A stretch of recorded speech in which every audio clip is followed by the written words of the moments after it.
Mr. Chairman. Mr. Brooks, welcome back to the committee. I think the testimony that you offered about the nexus between federal bank policy, over-regulation of the banking sector, and affordable housing is very timely. As you know, Chairman Hill and I introduced the Main Street Act to right-size regulation so that especially our community banks can focus on the housing market and help Americans achieve the goal of home ownership. Your point that non-banks currently originate the large majority of all mortgages while banks originate the remainder, most of those loans wind up on government-related balance sheets with only about 10% of mortgage credit risk borne by the private sector, I think is a very important point. You highlight two causes. First, Dodd-Frank's disincentivizing mortgage lending, and then second, bank supervision, leading banks to be wary of lending to apartment owners and developers, and the negative signal that sends. How might the Main Street Act that we've proposed help solve these problems and enhance community banks, in particular, their ability to help Americans achieve the American dream of home ownership? Well, Mr. Barr, thank you for the question. It's great to see you again, and thanks for your leadership on that bill in particular. It's a great idea. I would argue the most important idea of the package that the committee's looking at. And I say that because community banks are so much better credit managers of these kinds of loans than are Fannie Mae and Freddie Mac. And why?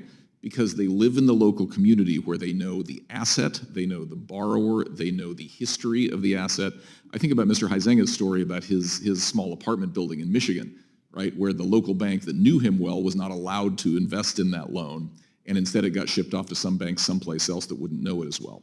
So first of all, an enormous amount of deployable capital sits in banks below $10 billion, which is what you're focusing on in this Main Street Act. And nothing wrong with non-bank mortgage originators, but more competition the better. Competition 100%. In credit markets lowers costs, 100%. Obviously, and don't forget the fact that most of, up to 60% of all of the 1 to 4 family residential construction and land development loans are community bank held. And so another reason to promote regulatory tailoring for these community banks.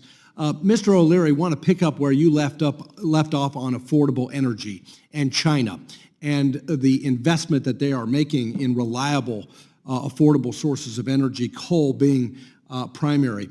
You know, because of the war on coal over the last 16 years under the Obama and Biden administrations, the United States has prematurely retired 290 coal-fired power plants, precisely at the time when AI data center energy demand is skyrocketing. We have taken offline over 120 gigawatts of power over the last decade or so.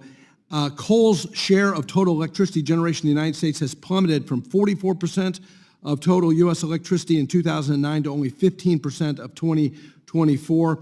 And it's no surprise that there's been a dramatic spike in electricity rates. In Kentucky alone, utility rates have increased 59% over the past 16 years. So what is the answer? You said in China they say build it in 18 months or you'll disappear. How do we bring more coal generation back online to win the race for AI, which Jensen Huang says we're only nanoseconds ahead of China? Path to permit. I'm a real estate developer. I also develop data centers. We need a path to permit in less than 7 months. So there's plenty of stranded nat gas all over the country. So my job now is to go from state to state to find 2,000 acres with water, with stranded nat gas at sub 6 cents a kilowatt hour, and then I sit with leadership and say, can you get me a permit to begin construction in 7 months? Because I have to go just to start the power, the 1.4 gig, to make a 1 gig facility, of which the demand in U.S. is 45 gigs, only 5 under construction right now. I'm one of maybe 10 teams that can do this. If we don't have a permit in 7 months, we can't go to the debt markets. We need $2 billion to start. Well, I've talked to Secretary Lutnick about how we can encourage more construction and just give me permits. Power. And we'd love to talk to you about that. Final question to Mr. Moore. In his testimony, Professor Hamilton said we need an economic paradigm that rejects private interests under the banner of modern supply-side economics. Can you speak to how unleashing the supply side of the economy through lower taxes, less regulation, more energy production, more supply of capital lowers prices? He can, but he'll have to do that in writing. Supply, supply, supply. That's how you lower prices. It's not that hard. Gentleman's time has expired.